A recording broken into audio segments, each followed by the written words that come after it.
اللہ اکبر کا نعرہ مار کر اس ہجوم میں انٹری ماری۔ کچھ 2.5 من کا ایک پاؤں میرے الٹے پاؤں کی چھوٹی انگلی پر پڑا۔ بالائی احرام گردن کے گرد لپٹا، ایک ہاتھ سے ذیلی احرام پر گرفت اور دوسرا ہاتھ حجر اسود کے اندر گھوما اور اگلے ہی لمحے میں نے اپنے آپ کو ہجوم سے باہر پایا۔ پاؤں کی انگلی فریکچر ہوتے ہوتے بچی، لیکن سال بھر اس میں درد رہا۔ آج تک سمجھ نہیں آئی کہ حجر اسود پر ایسا کیوں ہوتا ہے۔ واپسی کے لیے ٹیکسی ڈھونڈنے لگے تو 18 ریال پر کوئی مان نہیں رہا تھا۔ ایک گاڑی میں سے لڑکے نے سر نکالا اور کہا، جدہ جدہ جدہ، 10 ریال 10 ریال۔ میرا دوست کہنے لگا 10 نہیں 18 ریال۔ میں نے اس کے کان میں کہا، ماما 18 بھی تو 10 نو کہندے نے۔ چنانچہ جلدی سے اسی گاڑی میں بیٹھ کر ہوٹل روانہ ہو گئے۔ مشکل لہجے اور کاغذی زیر جام۔ کافی عرصہ پہلے کی بات ہے جب ہوائی اڈوں پر خاص حفاظتی اقدامات نہیں ہوتے تھے اور جہازوں کے اندر بھی سخت حفاظتی قوانین کا نفاذ نہیں ہوا کرتا تھا۔ آج کی بات کریں تو اب جہاز کے کاک پٹ کا دروازہ state of the art technology کا بنا ہوتا ہے، لیکن اس زمانے میں ایسا کچھ نہ تھا۔ ایک لطیفہ مشہور ہے کہ ایک پرواز پر جہاز کے اگلے حصے میں کام کر رہی میزبان کے پاس ایک صاحب تشریف لائے۔ چہرے پر عجلت کے آثار نمایاں تھے۔ پھر سیدھے ہاتھ کی چیچی انگلی دکھا کر مسکین سی شکل بنائی تو پتہ چلا کہ جناب کو ٹوائلٹ جانا ہے، چونکہ جہاز کے اگلے حصے میں جو ٹوائلٹ ہوتے ہیں وہ بالکل کاک پٹ کے ساتھ ذرا پیچھے کی طرف ہوتے ہیں۔ تو جب ٹوائلٹ کی طرف اشارہ کیا جاتا ہے تو یوں لگتا ہے کہ اشارہ کاک پٹ کی طرف ہے۔ وہ صاحب بھی یہی سمجھے، ٹوائلٹ کی طرف اشارہ کر کے اپنے کام میں مشغول ہو گئیں۔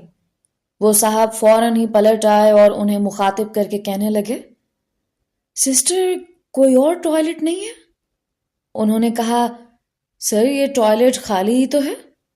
وہ صاحب ذرا کھسیانے ہو کر کہنے لگے، نہیں سسٹر، اس میں تو پہلے ہی 2 لوگ بیٹھے ہیں۔ نوکری کے شروع کے دنوں میں میرا تبادلہ اسلام آباد ہو گیا۔ وہاں سے جب بین الاقوامی پروازوں کا سلسلہ شروع ہوا تو انگلستان منزل ٹھہرا۔ پاکستان کے مختلف علاقوں کے لوگ دنیا کے مختلف ممالک میں آباد ہیں، مثلاً پٹھان گلف ممالک میں، گجرات اور آس پاس کے عوام اسپین میں، اسی طرح اپر پنجاب کے زیادہ تر لوگ انگلینڈ میں۔ بھئی ان میں 80% نہایت ہی اچھے لوگ ہوتے ہیں، سمجھیں بس اللہ میاں کی گائے۔ جہاز پر مجال ہے کہ بلا وجہ تنگ کریں۔ اتنے شائستہ اور نستعلیق بچے ہوتے ہیں ان کے کہ دوران پرواز ان کی ہمت نہیں پڑتی کہ پیپسی یا کوک مانگ سکیں۔ ٹوائلٹ میں ننگے پاؤں جاتے ہی نہیں بھئی یہ لوگ، اور نہ ہی جہاز کے فرش پر لملیٹ ہو جاتے ہیں کہ زور زبردستی کر کے ہمیں اٹھانا پڑے۔ گورے بھی بہت خوش ہیں ان سے، بلکہ انہوں نے تو کچھ علاقے ہی ان لوگوں کے لیے مخصوص کر دیے ہیں۔ ان کے جہاز سے نیچے اترنے کے بعد محسوس ہی نہیں ہوتا کہ اس طیارے پر کسی نے سفر بھی کیا ہے۔ اوف، حد درجہ صفائی۔ ان کے نوجوان دکھنے میں تقریباً ایک جیسے ہی لگتے ہیں۔ سب کا ایک مخصوص ہیئر سٹائل ہوتا ہے، لہجے کا تو جواب ہی نہیں۔ میں مذاق نہیں کر رہا، واقعتاً جواب نہیں، کیونکہ کچھ سمجھ ہی نہیں آتا۔ یا تو یہ اپنی مادری زبان بولتے ہیں یا پھر ایسی انگریزی کہ انگریز بھی شرما جائے۔ اگر آپ کو عظیم برطانیہ کے پرانے انگریزی لہجے کوکنی ایکسنٹ کے بارے میں جانکاری ہے تو بتاتا چلوں، ان لوگوں کا ایکسنٹ کوکنی سے بھی 4-5 ہاتھ آگے ہے۔ آپ بھی ایسے بول سکتے ہیں۔ ترکیب یہ ہے کہ جملے کا ہر لفظ ادا کرنے کے بعد بریک مارنی ہے، بالکل ایسے جیسے آپ کسی کھڈوں سے بھری سڑک پر گاڑی چلا رہے ہوں اور ہر لفظ کا آخری حرف یا آخری 2 حروف کھا جانے ہوتے ہیں۔ مثال کے طور پر کسی کو پانی چاہیے ہو تو آواز آتی ہے، برو کا آگے سموارا پری۔ ان کے برو کی پھپھی۔ اب بھلا بتائیں بندہ کیا کرے؟ اس کا مطلب ویسے یہ بنا کہ bro can I get some water please, یعنی بھائی مجھے تھوڑا پانی مل سکتا ہے؟ شروع کے دنوں میں تو مجھے اس لہجے کو سمجھنے میں بہت مشکل ہوئی، لیکن پھر میں نے کافی محنت اور مشق کی۔ اب شکر ہے خدا کا کہ بالکل سمجھ نہیں آتی۔ ایسے ہی ایک نوکری کے آغاز کے دنوں کی فلائٹ کا قصہ کچھ ایسے ہے کہ پرواز تقریباً آدھی سے زیادہ گزر چکے تھے۔ حیرت انگیز طور پر سکون کا لمحہ تھا۔ مجھے آئل میں ایک دو شیزہ اپنی جانب آتی دکھائی دی۔ یہاں آئل سے مراد تیل نہیں بلکہ وہ راہداری یعنی کہ چلنے کا راستہ ہے جو جہاز کی نشستوں کے درمیان ہوتی ہے۔ ماشاءاللہ کافی حسین و جمیل جدید تراش خراش کا لباس، سرخی اور زیور اس حد تک پورا تھا کہ گمان اغلب تھا کہ کسی عروسی تقریب میں شرکت فرما کر آ رہی ہے۔ سب کچھ سلو موشن میں چلنے لگا۔ آج کل رمضان المبارک ہے اور میرے نام کا لہقہ منٹو بھی نہیں ہے، ورنہ کچھ تفصیلات اور آپ کے گوش گزار کرتا۔ پہنچ گئی مجھ تک تو احتراماً کھڑا ہو گیا، رسماً مسکرائیں، میں بھی مسکرایا۔ پھر وہی ہوا جس کا ڈر تھا، وہ بول پڑی۔ سریلی آواز میں کچھ الفاظ میری سماعت سے ٹکرائے اور نینو سیکنڈ میں جب میرے ذہن نے اسے ڈی کوڈ کیا تو میں سلو موشن سے فوراً فاسٹ فارورڈ موڈ میں آ گیا۔ تخیلات کا سلسلہ ٹوٹنے سے قبل میں ایک تیز رفتار اور بھاری ہارن بجاتے ہوئے ٹرک سے ٹکرایا اور شیشے کی کوئی چیز بھی ٹوٹنے کی مجھے آواز سنائی تھی۔ کہنے لگی، تُساں کول کاغذ دی کچی ہو سی، می بیبی نہیں۔ آپ کے پاس کاغذ کا زیر جامہ ہوگا؟ مائی بیبی نیڈ اٹ۔ میرے بچے کو اس کی ضرورت ہے۔ وہ موصوفہ مجھ سے اپنے بچے کے لیے پیمپر مانگ رہی تھیں۔ میرے منہ سے صرف ہیں نکل سکا۔ وہ پھر سے بولنا شروع کرنے لگیں تو میں نے جلدی سے اوکے اوکے کہہ کر انہیں روکا اور پیمپر پکڑا کر چلتا کیا۔ عزم و ضبط کا پیکر بننا کیا ہوتا ہے یہ ان پروازوں پر پتہ چلتا ہے۔ ایک صاحب اور آئے، بچے کا فیڈر ہاتھ میں تھا اور میرے ساتھی سے کچھ کہنے لگے۔ 2-3 منٹ ہو گئے، مذاکرات جاری تھے، نہ سمجھ آنی تھی نہ آئی۔ پھر انہیں میری طرف ٹور دیا گیا۔ ان کا مدعا یہ تھا کہ آنی سم کوز وار۔ نہیں آئی نا سمجھ؟ مجھے بھی نہیں آئی تھی۔ وہ تو اللہ بھلا کرے ایک اور مسافر کا جس نے ہمارے مترجم ہونے کا فرض ادا کیا۔ اس نے تشریح یہ کی کہ یہ آدم ذات کہہ رہا ہے کہ I need some کوزا واٹر، یعنی مجھے نیم گرم پانی چاہیے تاکہ وہ اپنے بچے کا فیڈر بنا سکے۔ آج کل یہ لہجہ سیکھنے کے لیے ایک انگریزی ڈرامہ بھی دیکھ رہا ہوں، سب ٹائٹلز کے ساتھ۔ مجھے قوی امید ہے کہ کچھ ہی مہینوں میں اس انتھک محنت کے باعث انگریزی زبان مکمل طور پر بھول جاؤں گا۔ فضائی عملے کا ہر گھڑی بدلتا وقت۔ جہاز پر جانے سے پہلے تمام عملے کی ملاقات لازمی ہوتی ہے، جس میں سب سے سینئر باقی تمام عملے کو جہاز کے مختلف حصوں میں کام کرنے کے لیے احکامات جاری کرتا ہے۔ ہنگامی حالات میں کس نے کہاں کیا کرنا ہے، یہ سب معاملات طے کیے جاتے ہیں۔ کیسے کرنا ہے وہ سب عملے کو ٹریننگ میں سکھا دیا گیا ہوتا ہے۔ اس تمام عمل کو بریفنگ کہا جاتا ہے۔ اس کے بعد جہاز پر پہنچ گئے اور معمول کے مطابق فرائض انجام دینے لگے۔ اور پھر وہ لمحہ یاد آیا جب میں پہلی مرتبہ اس 7 فٹ لمبے اور 2.5 فٹ چوڑے دراز نما خانے میں آرام کرنے کے لیے داخل ہوا تو قبر تو یاد آئی ہی، ساتھ میں کسی سخت جرم کی پاداش میں قید تنہائی کاٹنے والے مجرموں کے ڈربہ نما جیل بھی یاد آئی کہ کمر سیدھی کر کے بیٹھنا اس ڈبے میں بھی ناممکن تھا۔ لیکن خیر بقول شخص نیند تو سولی پر بھی آ جاتی ہے، لہٰذا 10 منٹ بعد دنیا و مافیہ سے بے خبر میں تھا اور میرے خوابوں میں خرگوش تھے۔ اچھا ڈرامائی تشکیل ویسے کچھ زیادہ ہو گئی۔ میں دراصل بات کر رہا ہوں بے حد لمبی پرواز کے دوران فضائی میزبانوں کے آرام کے واسطے بنائے گئے کریو بنکرز کے۔ یہ مختلف جہازوں میں مختلف تعداد میں موجود ہوتے ہیں۔ شدید لمبی پرواز جس کو انگریزی میں لانگ ہال کہا جاتا ہے، اس کے دوران عملے کو کچھ گھنٹے، جن کا ہر ایئر لائن اپنے حساب سے تعین کرتی ہے، آرام کرنے کی اجازت ہوتی ہے۔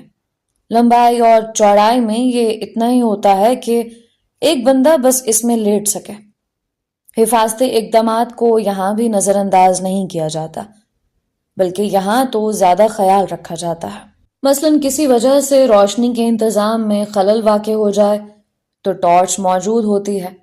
آگ بجھانے کے لیے آلات اور آکسیجن کی کمی ہو جانے کی صورت میں آکسیجن ماسک کی سہولت بھی موجود ہوتی ہے، اور تو اور ایک بیلٹ بھی گدے پر موجود ہوتی ہے، اس لیے کہ آپ نیند کے دوران ادھر ادھر نہ نکل جائیں۔ بعض ساتھیوں کو وہاں بالکل نیند نہیں آتی۔ ہانگ کانگ میں اماراتی اور شکاگو میں بھارتی فضائی عملے سے بات چیت کے دوران جب یہ معاملہ زیر بحث آیا تو یہی بات معلوم ہوئی کہ کافی لوگوں کو بنکر میں نیند نہیں آتی۔ اگر موسم خراب ہو اور جہاز مسلسل ہل رہا ہو، یا آپ کو تنگ جگہ کا خوف یعنی کلاسٹروفوبیا لاحق ہے، تو نیند تو کیا، وہاں کچھ دیر ٹھہرنا بھی مشکل ہو جاتا ہے۔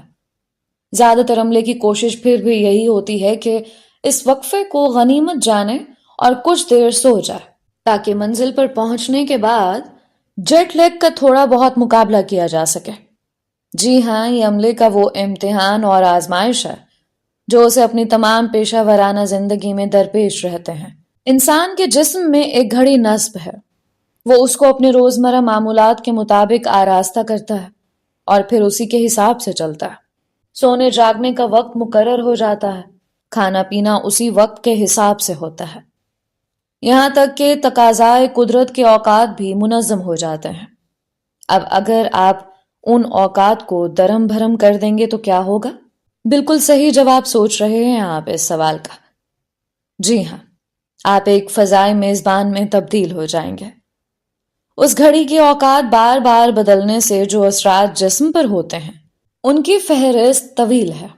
بے وقت بھوک اور نیند تو عام سی بات ہو جاتی ہے۔ جسم سست پڑ جاتا ہے اور ہر وقت آرام کا طالب رہتا ہے، کچھ کرنے کو دل نہیں کرتا، یہاں تک کہ جسمانی اعضاء کی حرکات پیمانہ منفی کو پہنچ جاتی ہیں۔ عام طور پر دنیا کے تمام فضائی عملے کی جسمانی گھڑی یعنی باڈی کلاک اس وقت کے مطابق چلتی ہے جس کو عرف عام میں GMT کہا جاتا ہے۔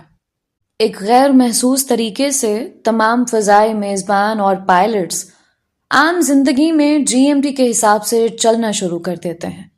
GMT یعنی گرینچ مین ٹائم وہ وقت ہوتا ہے جو زمین کے طول البلد یا میریڈین کی 0 ڈگری لائن پر ماپا جاتا ہے۔ یہ گرینچ کے علاقے لندن کے نواح میں اولڈ رائل آبزرویٹری سے ہوتا ہوا قطب شمالی سے جنوب کی سمت چلتا ہے۔ اب مثال کے طور پر پاکستان کا معیاری وقت GMT کے حساب سے 5 گھنٹے آگے ہے، چنانچہ رات کے 12 بجے یعنی 0 GMT پر پاکستان میں صبح کے 5 ہوں گے۔ میں نے اکثر اپنے ساتھیوں کو یہ کہتے سنا کہ یار مجھے رات کو 3 بجے نیند آتی ہے اور دوپہر میں 1-1:30 بجے تک آنکھ کھلتی ہے۔ اب آپ GMT کے حساب سے دیکھیں تو سب لوگ رات 10 بجے سوتے ہیں اور صبح 8 بجے جاگ جاتے ہیں۔ اب یہ سب GMT کے حساب سے بالکل صحیح اوقات ہیں، لیکن پاکستان میں آپ لوگ زومبی، الو، چوکیدار اور نہ جانے کون کون سے القابات سے نوازیں گے کہ دیکھو یار، نہ اس کے سونے کا وقت صحیح ہے نہ ہی جاگنے کا۔ انہی معاملات پر کچھ سال پہلے میں نے کیا خوب شعر کہا ہے، عرض کیا ہے، گھڑیاں بھی ہیں تنگ مجھ سے، ہر وقت ہی وقت بدلتا ہوں، اب سفر ہی میری منزل ہے، میں جس دنیا میں رہتا ہوں۔ چلیں یہ سب تو یہاں تک ٹھیک ہے کہ آج کل دیر سے سونا ایک عام بات ہے، لیکن جیٹ لیگ وہ بلا ہے کہ جب آپ اس کے مد مقابل آتے ہیں تو یہ آپ کو اس طرح بات النوم یعنی سلیپ ڈس آرڈر کے اس درجے پر لے جاتا ہے کہ وہاں سے واپسی اس صورت ہی ممکن ہوتی ہے کہ جتنے گھنٹے آپ اپنے وقت سے آگے یا پیچھے جاتے ہیں اتنا ہی وقت اس جگہ پر گزاریں جہاں آپ پہنچے ہیں۔ پاکستان سے کینیڈا مسلسل پرواز کا دورانیہ زیادہ سے زیادہ 14 سے 16 گھنٹے کا ہے۔ شروع میں تو پرواز کا اتنا وقت سن کر ہی خون خشک ہو گیا۔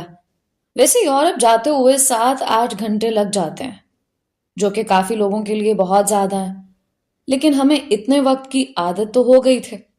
اب معاملہ یہ تھا کہ پرواز کا وقت یورپ سے 2 گنا ہو گیا تھا۔ میں ہمیشہ کوشش کرتا تھا کہ اس پرواز پر نہ جانا پڑے، مگر سال میں ایک بار جانا ہی پڑتا تھا۔ کینیڈا کا شہر ٹورنٹو وقت کے حساب سے GMT سے 5 گھنٹے پیچھے ہے، اور گرمیوں میں 4 گھنٹے کر دیا جاتا ہے باوجہ ڈے لائٹ سیونگ۔ اب ملاحظہ فرمائیں کہ پاکستان سے آپ کو 10 گھنٹے کا فرق پڑ گیا۔ ہوٹل پہنچتے ہی نیند تو آ جاتی ہے، لیکن رات کو 3 بجے سب اٹھ کر بیٹھے ہوتے ہیں، کیونکہ پاکستان میں دوپہر کے 12 بج رہے ہوتے ہیں۔ اب اصولاً تو ٹورنٹو میں 10 دن رہنا بنتا ہے، لیکن کیا کریں کہ بہت تلخ ہیں بندہ مزدور کے اوقات۔ ایک دن کے بعد ہی واپسی کی تیاری کرنی پڑتی ہے، اور آپ 10 گھنٹے آگے کے ٹائم زون میں واپس آ جاتے ہیں۔ اب خیر سے آپ کے باڈی کلاک میں 20 گھنٹوں کی گڑبڑ ہو چکی ہے۔ اب آپ کو دوپہر 1 بجے نیند آئے گی اور رات 3 بجے آپ کی صبح ہوگی۔ اور ہاں، اکثر اوقات خواہ خواہ موڈ خراب ہو جانے کی عادت آپ کو بونس میں ملے گی۔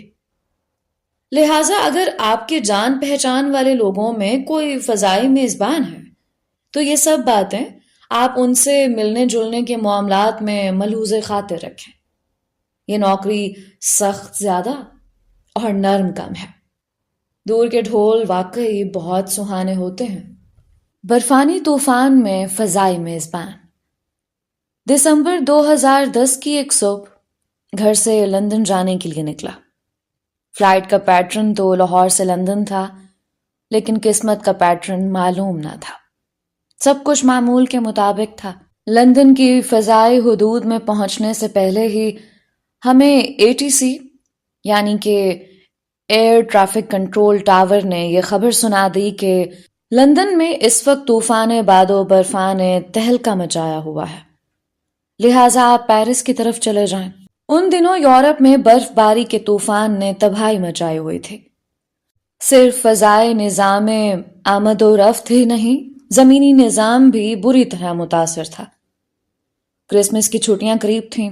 دوسرے ملکوں اور شہروں میں رہنے والے لوگوں کو تمام اقسام کے سفر میں شدید مشکلات کا سامنا تھا۔ زندگی آسمان سے گرتی برف کی طرح منجمد ہو کر رہ گئی تھی۔ ہر اسٹیشن خواہ وہ جہازوں کا ہو یا کہ ٹرین اور بسوں کا، تا حد نگاہ بشر ہی بشر۔ بہت سے لوگوں کی تو چھٹیاں ہی ختم ہو گئیں، اور کئی لوگوں کو گھر پر صرف 1 دن ہی مل پایا۔ پیرس کے ATC سے رابطہ قائم ہوا تو انہوں نے معذرت کر لی کہ اس وقت ہمارے ایئرپورٹ کی پارکنگ فل ہو چکی ہے، چنانچہ آپ فرینکفرٹ یعنی جرمنی کے ایئرپورٹ سے رابطہ کریں۔ فضا میں در بدر جب فرینکفرٹ کے ATC سے رابطہ ہوا تو پتہ چلا کہ وہ بھی پیرس جیسی صورتحال سے دوچار ہیں، لیکن شکر خدا کا جرمنوں نے ہٹلر ہی نہیں دکھائے اور ہمیں اپنے شہر بون میں اترنے کی اجازت دے دی۔ جس جہاز کو جہاں جگہ ملی اتار لیا گیا۔ سب اس برفانی طوفان کی کارستانیاں۔ جہاز اترا تو کیا دیکھتے ہیں کہ ایئرپورٹ کم اور جہازوں کا شو روم زیادہ لگ رہا ہے۔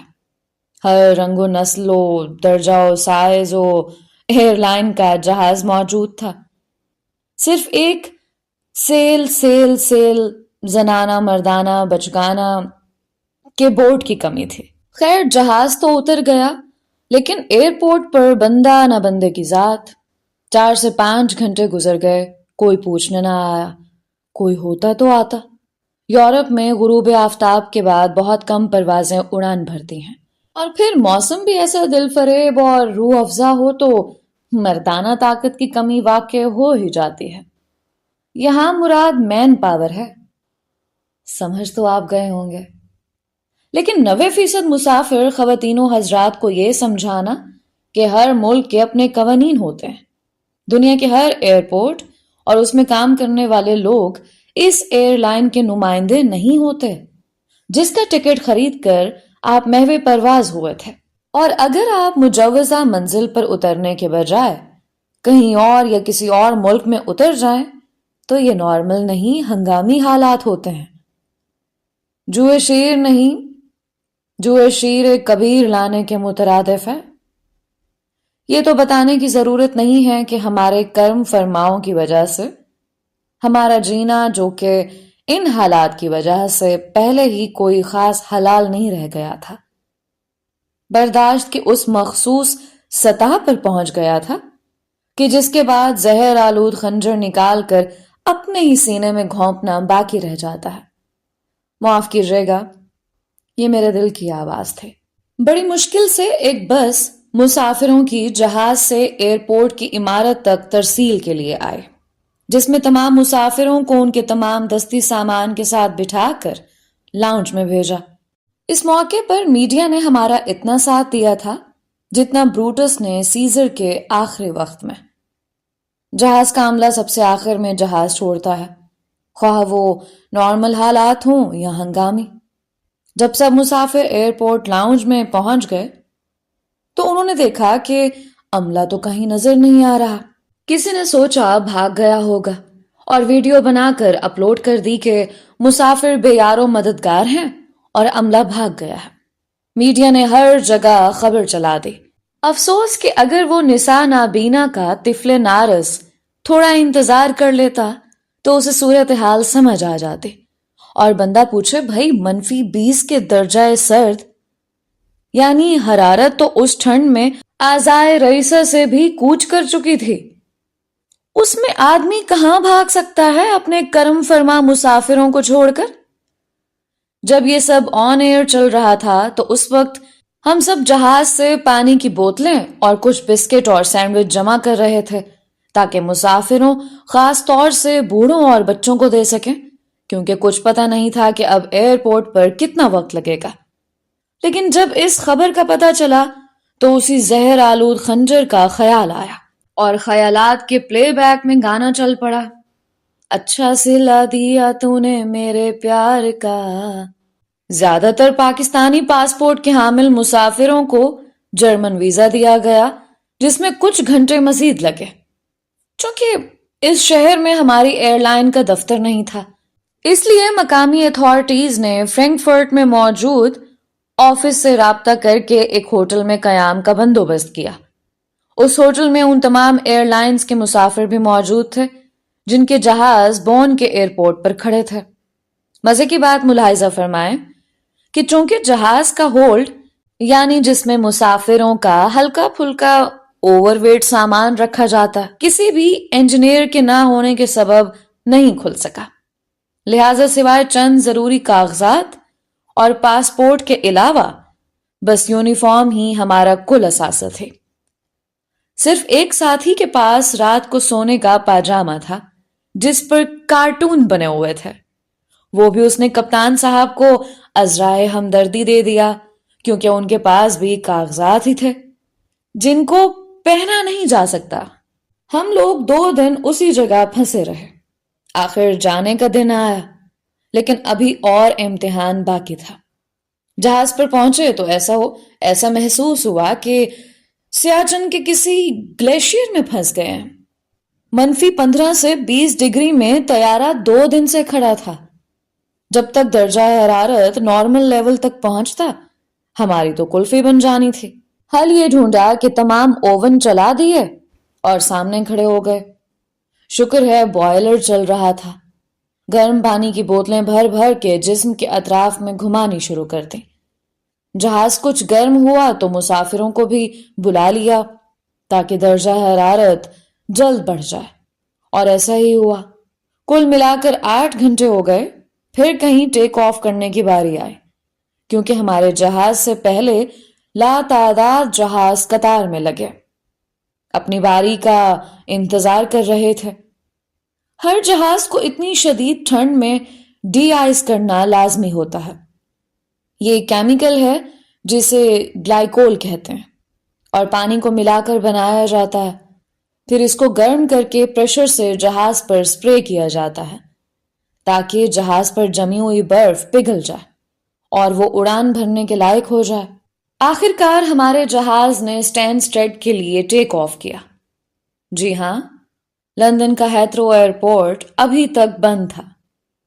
یہ لندن کے قریب ہی ایک دوسرا ایئرپورٹ ہے. خدا خدا کر کے وہ 50 منٹ کی پرواز ختم ہوئی. یہ بات میں پورے وثوق سے کہہ سکتا ہوں کہ روز محشر کا ایک دن واقعتاً 50,000 سال کے برابر ہوگا. بلندی 36,000 فٹ اور یوسف فالودہ شو. معذرت کے ساتھ، لیکن ہمارے یہاں 90% لوگ اب تک جہاز میں سفر کرنا نہیں سیکھ پائے. عربی کا مقولہ ہے کہ السفر و سکر، یعنی کہ سفر عذاب ہے. عوام الناس اس عذاب کو ایسے پارٹی ہارڈ انداز سے جھیلتی ہے کہ کیا ہی کہنا ہے. چلیں، اگر آپ نے کراچی سے لاہور جانا ہے یا اسلام آباد سے ملتان آنا ہے تو آپ بھلے 3 پیس سوٹ پہن کر آ جائیں کیونکہ سفر کی مدت کم ہے.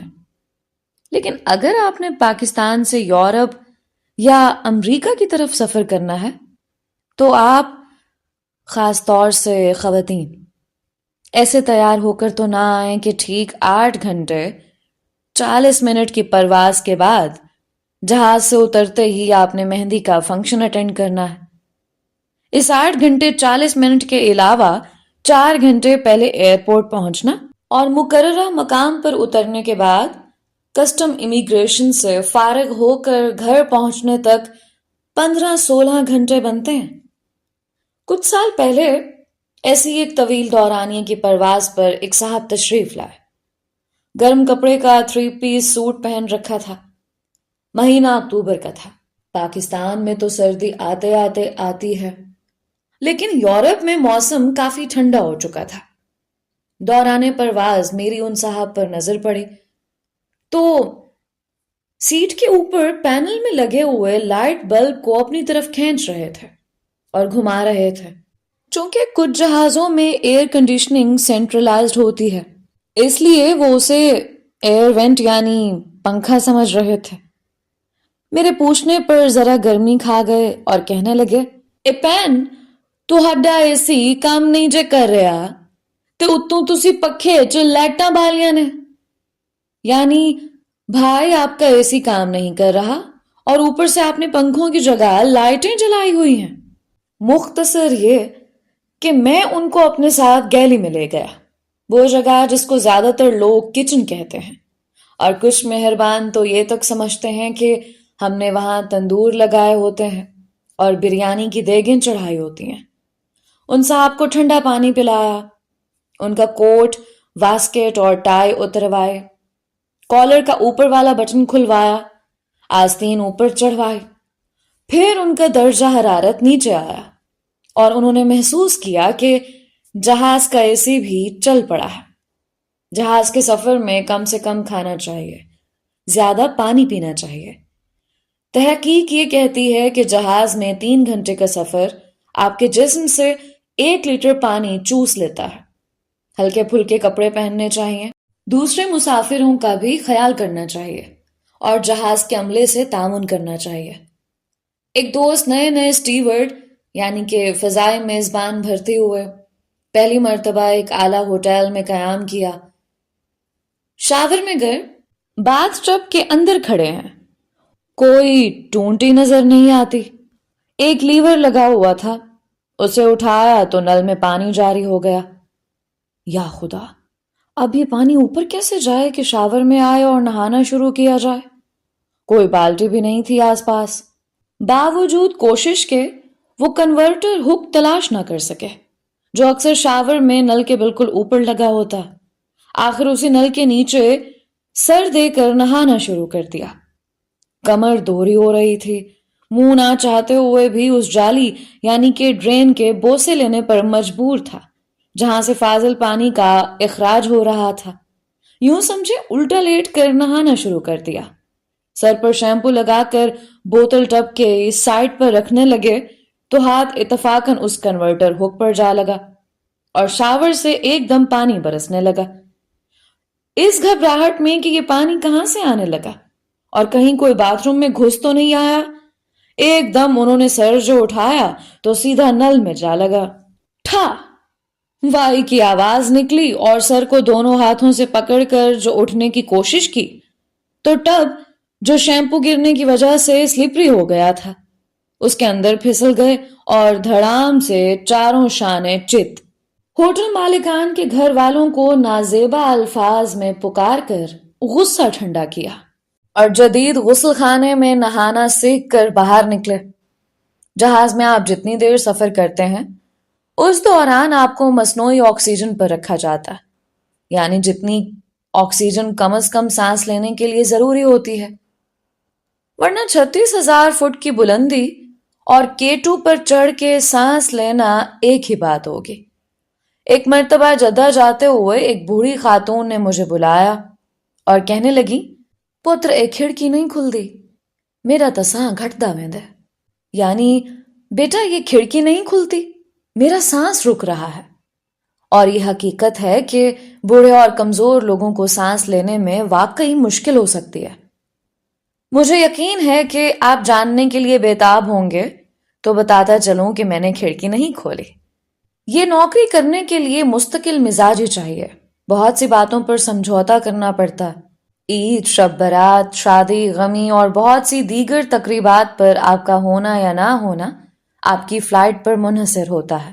ایک مرتبہ میں اور ایک لڑکا اکانومی کلاس میں کام کر رہے تھے۔ سروس یعنی دوران پرواز مہمان نوازی اپنے عروج پر تھے، سر کھجانے کی فرصت نہ تھے۔ ایک صاحب گیلی میں آئے اور میرے ساتھی سے کہنے لگے، ایک گلاس ٹھنڈا دودھ مل جائے گا؟ اور انہی کے پیچھے ایک اور صاحب آئے اور میرے ساتھی کو ہی مخاطب کر کے کہنے لگے، بھائی جان ایک گلاس گرم گرم دودھ دے دیں۔ ساتھ میں انہوں نے ذرا سی آنکھیں مینچ کر خوشامدی شکل بھی بنائی جو کہ جہاز کے عملے کو بالکل پسند نہیں ہوتی، صرف ہمارے یہاں نہیں بلکہ تمام دنیا میں۔ میں نے ان دودھ لور اشخاص کا سیٹ نمبر نوٹ کر کے انہیں سیٹ پر بھیج دیا۔ میرے ساتھی نے، جو کہ ایک غیر مستقل مزاج لڑکا تھا، ایک عام فہم نازیبا لفظ ادا کر کے کہنے لگا، خاور بھائی ہم ایئر لائن میں کام کرتے ہیں یا یوسف فالودہ شاپ میں؟ یوسف فالودہ شاپ سے پہلے اس نے ایک نازیبا لفظ استعمال کیا۔ وہ لڑکا اب نوکری چھوڑ چکا ہے۔